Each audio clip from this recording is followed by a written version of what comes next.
잘 드시고 2006년을 위하여!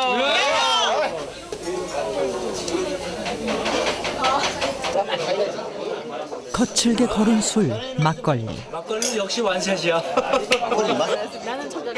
걸쭉한 막걸리 한 사발을 벌컥 들이키자면 어린 시절 아련한 추억 속으로 빠져든다. 또 어릴 적에 무슨 뭐 막걸리 먹고 뭐 심부름 해가지고 초등학교 시절에? 그래. 초등학교 전이지. 초등학교 전에 벌써 막걸리 심부름 했었단 말이야? 정원이만 할 때. 그럼 배고프면은 목마르면은 이렇게 마시고. 마시면 어떻게 마셔야 돼? 될까? 저게 자세거든 이게. 그런 식으로 부자하지 말기. 이렇게 마시고 오죠. 그 아버님이 이제 막내야 막걸리 한 잔 받아와라 그러면 이런 잔에 그 탁발잔이 탁배기. 가가지고 받아다가 이거는 딱 표시가 나니까 이건 마실 수가 없어. 그럼 7살 때 그때부터 제가 막 갈증 난다 그러면 어머님이 막걸리에다 먹기 좋게 예, 물에다 설탕을 타는데 그게 또 특효약이에요 진짜. 예. 생활로 수채꾼역에다가 막 머리 박고. 막걸리 한 사발에 담긴 추억의 무게. 세월만큼이나 진하다. 한 사발 마셔보세요. 복잡한 세상 일은 잊어버려. 최선을 다하기만 하면 되지. 즐거운 마음으로 사는. 굶주리던 시절 사람들은 막걸리 한 사발에 목마름과 배고픔을 달랬다. 쌀 한 대면 막걸리 한 마를 만든다는 말도 있듯이 서민들에겐 막걸리는 밥 대신이었다. 그저 사발에 가득 채운 후 벌컥벌컥 들이키고 옷샘물에 쓱 문지르면 좋겠다. 힘든 농사일을 할 때도 한 잔 쭉 들이키고 나면 저절로 힘이 불끈 솟아올랐다. 그 시절엔 어른 애들 할 것 없이 막걸리를 좋아했다. 어린애들도 덩달아 이제 뭐 그 한 숟가락씩 퍼먹고 취하고 뭐 또 허기진 애들은 그거 뭐 그 저 옥수수 이렇게 그 짜기 전에 그걸 뭐라 그러죠? 우리 강원도 말 우리 할머니 편은 술찌개미라 그러는데 아마 찌꺼기를 얘기하나 봐요. 그걸 뭐 먹고서 이제 애들은 또 뭐 그런 거 먹어도 취하니까 뭐. 그 노란 주전자 한 대짜리의 그 노란 주전자를 받아오면서 그 시원한 막걸리를 받아오면서 몰래 조금 훔쳐 먹었던 그런 기억도 나고. 아버지의 막걸리 심부름에 십리길 술도가를 마다 않고 내달렸던 그때. 노란 양은 주전자 속에 담긴 우윳빛 막걸리는 거부할 수 없는 유혹이었다. 도대체 무슨 맛이길래? 몇 번을 망설이다 맛본 막걸리 맛. 그렇게 시원하고 구수할 수가 없었다. 한 모금, 두 모금. 막걸리를 훌쩍거리다 보면 어느새 주전자는 가벼워졌다.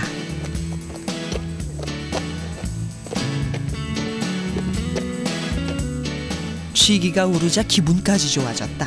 콧노래는 절로 나왔다. 아버지의 불호령이 떨어졌지만 다음번 심부름길에도 막걸리 맛을 보았었다. 막걸리는 버릴 것이 없는 술이었다. 술을 빚고 남은 술찌개미는 그야말로 일용할 양식이었다. 한정이 들어가서 이만큼 갖고 와요. 아저씨들 작업할 때 몰래. 그래가지고 이제 동네 친구들한테 그걸 나눠주면은 그게 굉장히 인기였어요. 그 당시에는. 무슨 뭐 그 간식거리가 너무 없기 때문에. 막걸리는 허기를 해결해 준다. 그다음에 그렇게 취기가 높지 않다. 그다음에 막걸리를 먹으면 기운이 나서 일을 할 수가 있다. 막걸리가 전성기를 맞았던 70년대 전국의 양조장은 무려 3,000여 군데에 달했다. 마을마다 저녁 노을과 막걸리가 함께 익어갔었다. 막걸리가 익으면 배달꾼들이 바빠졌다. 10말짜리 술통을 몇 개씩이나 싣고도 배달꾼들은 신나게 내달렸다. 아슬아슬하게 고개를 넘는 배달꾼들. 흡사 고기의 살을 보는 듯했다. 이런 막걸리통 배달꾼들 사이에선 특별한 대회도 열렸었다. 배달 자전거 경기대회. 1등을 거머쥔 주인공은 김창욱 씨였다. 대회 전까지 그는 온 장안을 누비며 8년간 막걸리 배달을 했었다.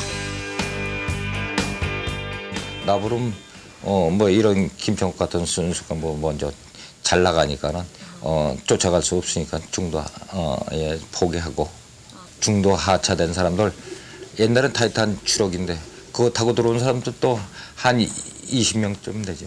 나도 거기에 중도 하차돼서 차 타고 온 사람이 한 사람이니까. 김창욱 씨와 함께 장안을 누볐던 최대영 씨. 그는 여전히 막걸리 통을 지키고 있다. 그런데 떠나간 친구 중에 자전거 타는 솜씨를 미천으로 선수가 된 이도 있단다.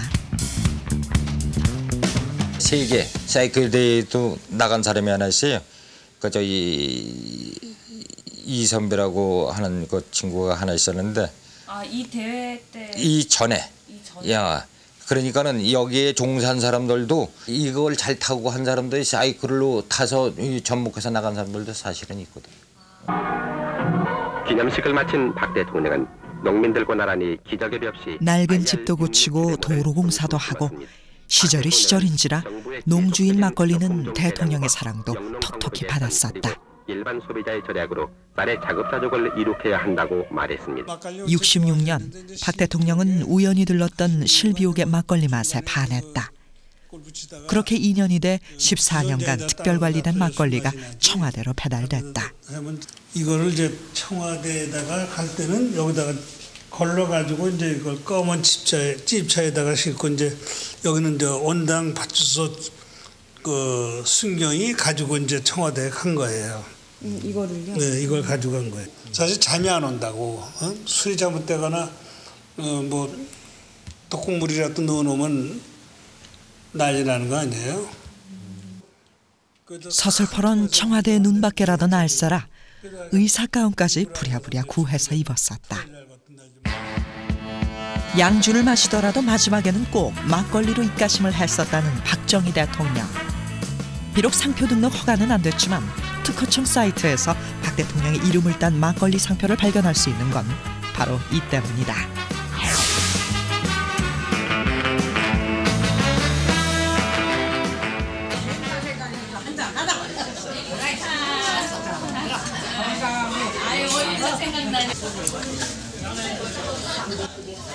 이렇게 져서 옛날엔 그래도 컸어요. 이렇게 져서가지고 빨아먹는 거야? 사발 같은 대접으로 해갖고 이렇게 하구나 해가지고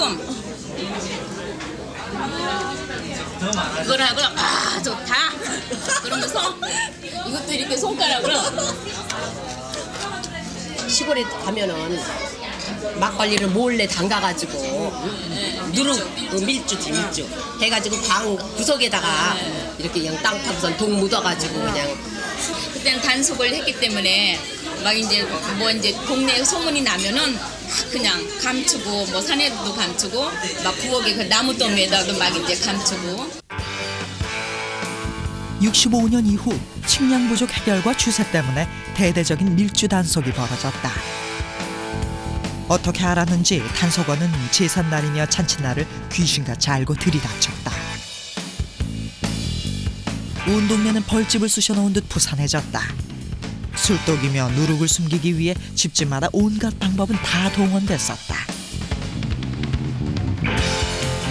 토랑에 물 흘려서 보내기도 하고 그렇지 않으면 이제 그 머리에다 이거 물동이처럼 이거 이렇게 위장을 하고 가기도 하고 그렇습니다. 그런데 이미 단속반은 산꼭대기에 올라가서 사람들이 어느 어디로 다 숨기는지를 보고 있는 걸 파악을 다 하고 갔어요. 집집마다 다 단속이 되지고 그렇죠. 밀주 단속이 시작됐던 일제시대 주세령. 주세령이라고 하는 것이고요. 우리나라 전통주를 말살시키기 위한 정책을 펴는 첫 단초가 되는 것입니다. 이유는 달랐지만 1990년 문턱까지 밀주 단속은 이어졌었다. 단속을 피해 지금껏 가양주를 지켜낸 이영순 씨. 옛날에는 이렇게 김치가게 같은 데다가 술을 감춰놨어요. 그래가지고 저거 하니까 사람들이 김치인 줄 알잖아? 그러면 이렇게 김치가게에다가 털이 안 나게 이렇게 나무가지로 갖다 감췄대요. 여산송 씨의 시집온 이영순 씨가 시부모로부터 술 빚는 방법을 전수받기까지 쉽지 않은 세월을 보냈었다. 단속반이 무서웠지만 제사나 명절을 앞두곤 어김없이 술을 내렸다. 맑게 걸은 술은 제수용으로 거칠지만 양이 많은 막걸리는 손님들을 위해 준비했었다.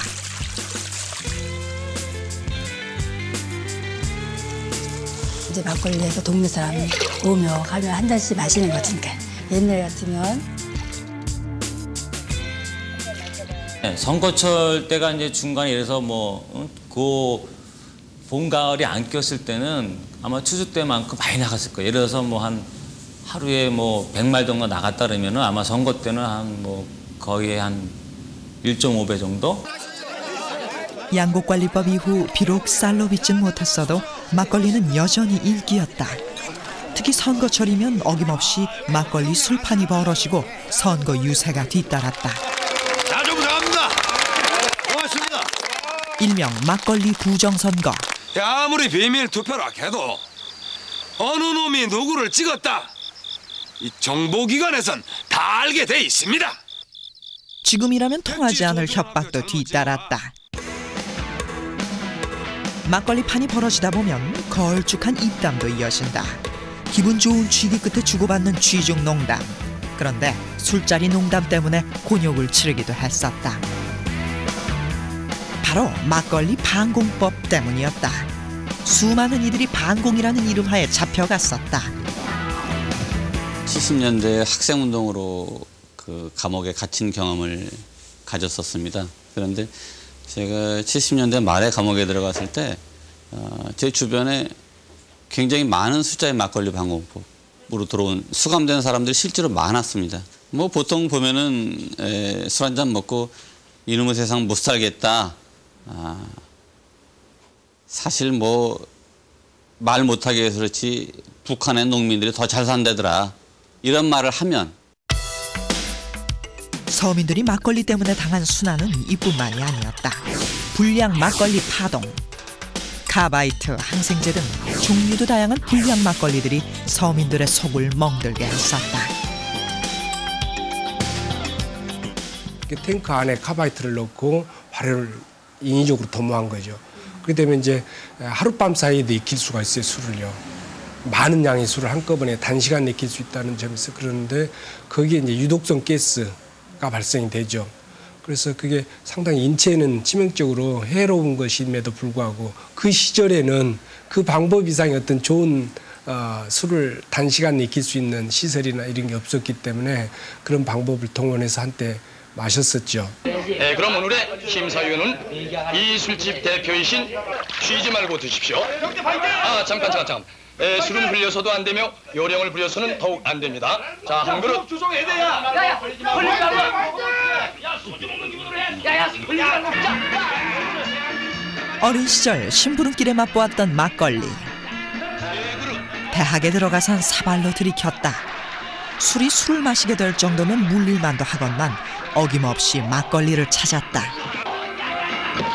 학생 때 이제 서로 다 돈이 없다는 것을 알지만 그래도 하나의 기대감으로 누군가 있겠지 해서 간단 말이에요. 안경, 사전, 책, 시계, 그 밖에 만년필까지도 다 이게 현금화는 될 수 없지만 어쨌든 술값의 대용으로서는 가능했기 때문에 선배가 되면 또 후배들 들어오잖아요. 그런데 이제 또 후배들 또 막걸리라도 한 잔 또 사줘야 되고 그러니까 그때 또 이렇게 사주다 보면 또 돈이 떨어지고 이제 또 용돈이 오니까 그걸로 이제 갚겠다 싶어서 이제 그때는 뭘 재피고 막걸리 사 먹는데 그리고 나서는 또 용돈 따고 오면 또 딴 거 갚느라고 그것도 못 갚죠. 그래서 다음 달에 찾지도 못하고 그랬던 기억도 있고. 주머니 궁한 사정이야 막걸리집 아주머니가 더 잘 알았다. 말하지 않아도 한 사발 덮어주고 깍두기도 후했다.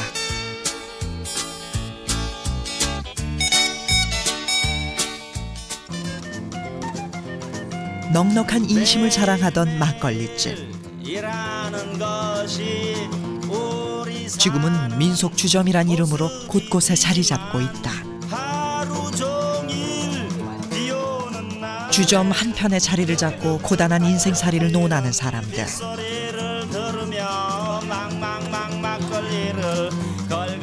세대는 변했지만 변하지 않는 것이 있다. 바로 막걸리를 찾는 이유다. 막걸리의 매력은 구수함? 양에 비해서 가격 저렴하고 또 안주 같은 것도 굉장히 한국식이라서 입맛에도 맞고. 비 오는데? 비 온? 모르겠어요. 괜히 파전이 먼저 떠오르고 일단 전이 먼저 떠오르고 전에는 막걸리. 세대를 넘어서 시대를 넘어서 막걸리를 찾게 되는 이유. 그만큼 막걸리가 후덕한 술이자 푸근한 술이기 때문이다. 근데 막걸리는 사실 한 바가지 더 뜨나 덜 뜨나 흔적도 안 나오고 또 그거 따지지도 않고, 그러니까 주는 사람이나 받는 사람이나 서로 인심이 후해요. 예. 그래서 막걸리가 인간과 인간의 어떤 예민한 마찰도 무디게 중화시켜주는. 이렇게 따라야 돼, 이렇게 따라야 돼. 바로 그 얘기를 할게. 사람 사이의 벽을 허물고 두루두루 어울리게 만드는 술 막걸리. 막걸리 우리나라 술술술 삼천리 가설에 우리나라 술술술. 분위기 너무 좋았어. 한 사발의 막걸리로 고단함도 근심도 날려버릴 수 있는 건 아마도 우리 술 막걸리가 모진 세월을 거치며 진하게 숙성됐기 때문이 아닐까.